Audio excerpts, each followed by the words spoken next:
Turkeys, top 10 facts about this tasty bird. Some facts to chew over while eating the Christmas leftovers. The name turkey was first applied to guinea fowl brought to European countries by Turkish traders. The French call turkey dinde, originally dind, meaning from India. This came from the idea that Columbus had reached India on arrival in America.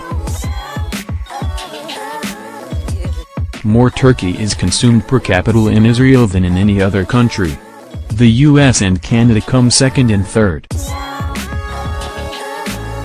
The gobbling sound associated with turkeys is only made by males, which is why they are called gobblers.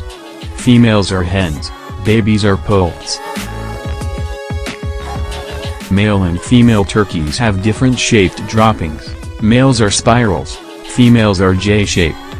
The dangly bit on a turkey's face is a snood, the red dangly bit under the chin is a wattle. Research has shown that female turkeys prefer males with long snoods.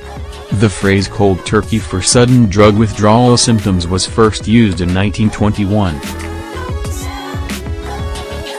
And the first time a poor play or film was called a turkey was in 1927. Benjamin Franklin thought the turkey much more respectable than the bald eagle, which had been chosen as the United States national bird.